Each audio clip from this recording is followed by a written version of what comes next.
You wake up. It's 1929, Chicago. And the first thing you hear is a knock at the door. 3 knocks. Slow.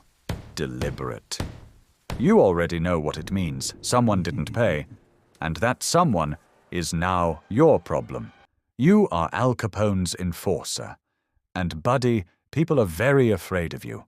Congratulations. Sort of. Let's talk about who you actually are. You're not a movie villain. You're not glamorous. You didn't grow up dreaming of this. You grew up in the South Side of Chicago. Poor, immigrant family, no opportunities. And then one day someone offered you a job. The pay was good. The hours were flexible. The job description was vague. Handle problems. That's it.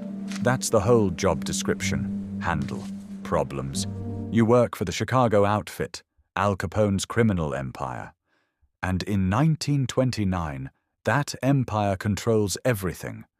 The booze, the gambling, the police, the politicians. Half of Chicago is on the payroll. The other half is scared. You are the reason they are scared. To understand your job, you need to understand prohibition. In 1920, the United States government did something incredible.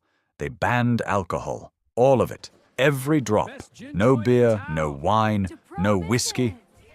The idea was, no alcohol equals no crime, no poverty, no problems.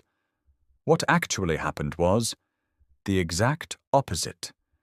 Because people still wanted to drink. Let's see, 10 cases They at 50 really each, that's wanted 500. to drink. The money's piling And up! Al Capone, a 26-year-old from Brooklyn, looked at this situation and thought, I will sell them the drinks. By 1929, Capone's operation is making $60 million a year. That's $1 billion in today's money. From illegal beer. And you make sure that business runs smoothly.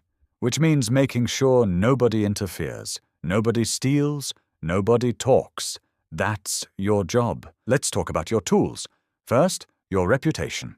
This is actually your most important tool. If people are scared enough, you never have to do anything. Fear is free. Fear is efficient. Second, your suit. You always look sharp. Always. Because looking like money means people take you seriously. Third, the Tommy gun, the Thompson submachine gun. 800 rounds per minute. Nicknamed the Chicago typewriter. You hope you never have to use it. But you carry it everywhere. Fourth, your car, a 1928 Cadillac. Bulletproof. Because this is Chicago, and your friends have enemies. And those enemies have Tommy guns too. Let's walk through a typical Tuesday. You wake up at 10 a.m. because gangsters don't do mornings. You put on your best suit. Always the best suit. You get in the Cadillac. First stop, Mickey's Bar on Michigan Avenue. Mickey owes $500 this week. Protection money. You walk in. Mickey sees you. Mickey immediately remembers he has the money. This is the good version of the story. Second stop, a warehouse on the south side. Someone has been skimming from the bootlegging operation. Not a lot, just a little. Testing the waters. You have a conversation with him. A very convincing conversation. He will not skim again. Third stop. The Lexington North side Hotel. is locked down tight, That's boss. Capone's headquarters. Rivals are quiet, but we'll You watch report them. in. Good. You Keep drink the pressure good whiskey. Ironically, the only people in Chicago drinking legally are the bootleggers. Capone listens, nods, tells you about a problem on the north side, the rival gang. The North Side Gang. They've been moving in on Capone's territory. And this is where your Tuesday gets complicated. The North Side Gang is led by Bugs Moran, and Bugs Moran hates Al Capone. The feeling is mutual. They've been at war for years, bombings, shootings, ambushes. It's basically a corporate rivalry, except the performance reviews involve Tommy guns. The North Side keeps hijacking Capone's beer trucks, stealing the shipments, selling them in Capone's territory. This has been going on for months. Capone is not pleased. And when Capone is not pleased, he calls a meeting. And at this meeting, a plan is made. A very specific plan. For a very specific morning. February 14th, 1929. Valentine's Day.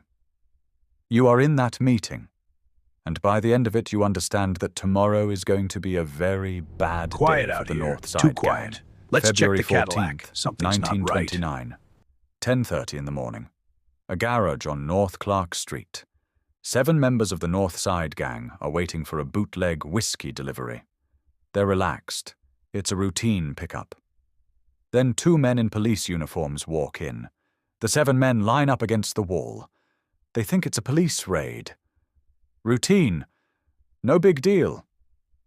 Then 2 more men walk in, with Tommy guns. In 90 seconds, all 7 men are dead. It's the most infamous mob hit in American history. The newspapers will call it the St. Valentine's Day Massacre. Bugs Moran, the actual target, wasn't there. He saw the fake police car outside and kept walking.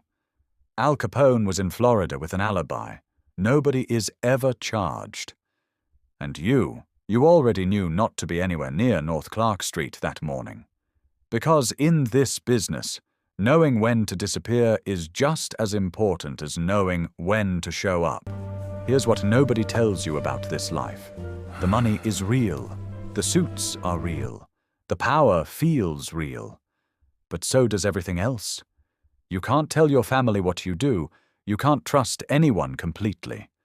Everyone around you is either afraid of you or working an angle. You sleep light, always, because the same rules that got your enemies can get you too.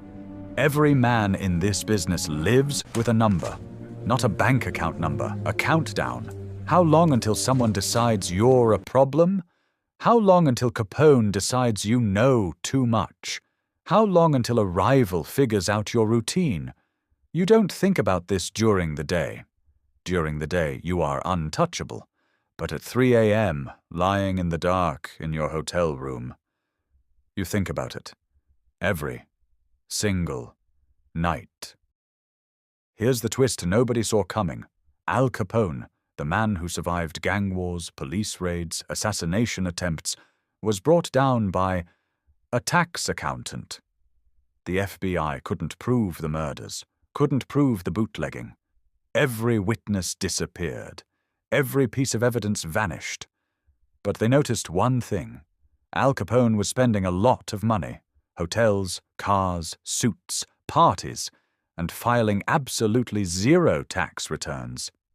In 1931, Al Capone was convicted of tax evasion, not murder, not bootlegging, not running the largest criminal empire in American history.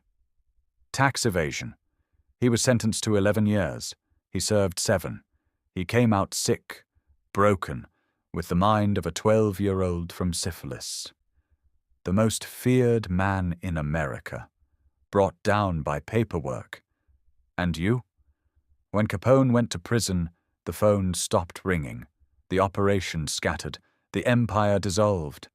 Suddenly you are just a man in an expensive suit with a very specific skill set and no employer. Here's what Prohibition actually did. It tried to make America sober.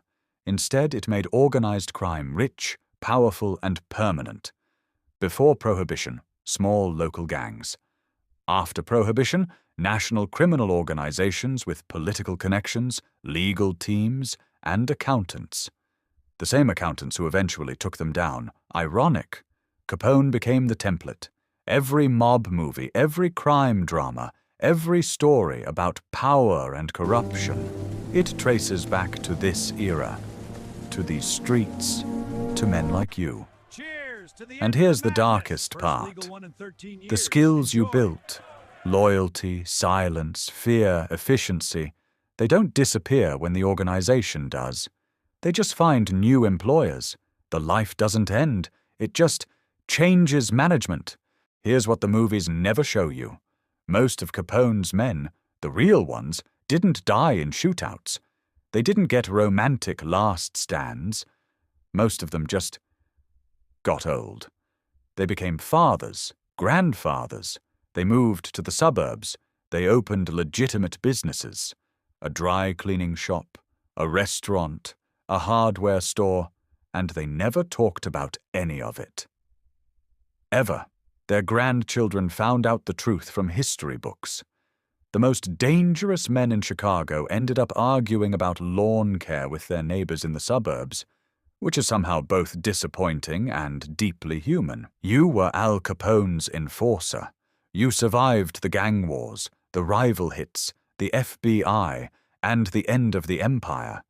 And you ended up arguing about your lawn, which honestly might be the best possible ending. Next week, you are climbing Everest, 1996, the deadliest season in the mountain's history. A storm is coming that nobody predicted, and you are already above the death zone. Subscribe, because next week you might not make it down.